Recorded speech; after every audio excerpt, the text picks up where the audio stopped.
মাশরাফিকে আমাদের প্রথম থেকেই প্ল্যান। দেখেন, আমার কাছে মনে হয় Mashrafe already is too busy. গরম খবর, স্বেচ্ছায় বিসিবির পদ ত্যাগ করলেন নাজমুল হাসান পাপন। ফুলের মালা পরিয়ে মাশরাফিকে করা হলো নতুন বিসিবি সভাপতি। বিস্তারিত জানুন দর্শক পুরো ভিডিও জুড়ে। জাতীয় দল থেকে অনেক আগে অবসর নিয়েছেন মাশরাফি, কিন্তু 22 গজে মাঝে মাঝে আবারও উদয় হয় এই নড়াইল এক্সপ্রেসের। সম্প্রতি দেশের সকল ক্রিকেট ভক্ত সমর্থকদের দাবি, ক্রিকেটের উন্নয়নের ক্ষেত্রে পাপনকে বহিষ্কার করে বিসিবি সভাপতি করা হোক মাশরাফি বিন মর্তুজাকে।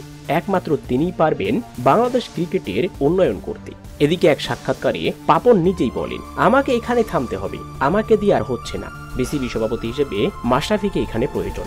মাশরাফি যদি চায় সে বিসিবি সভাপতি হবে, তাহলে আমি নিজের হাতে তাকে মালা পরিয়ে আমার আসনে তাকে বসিয়ে দেব এবং সে নিখুঁতভাবে বাংলাদেশের ক্রিকেটের উন্নয়ন করুক, এমনটাই আশা। তবে এখানে মাশরাফি রাজ্য হয় কিনা সেটি এখন দেখার বিষয়। তো দর্শক, আপনিও কি চাচ্ছেন পরবর্তী বিসিবি সভাপতি হিসেবে মাশরাফিকেই প্রয়োজন? অবশ্যই কমেন্ট করে জানিয়ে দিন। এ নিয়ে আপনার মূল্যবান মতামতটি ভিডিওর কমেন্ট বক্সে। ধন্যবাদ।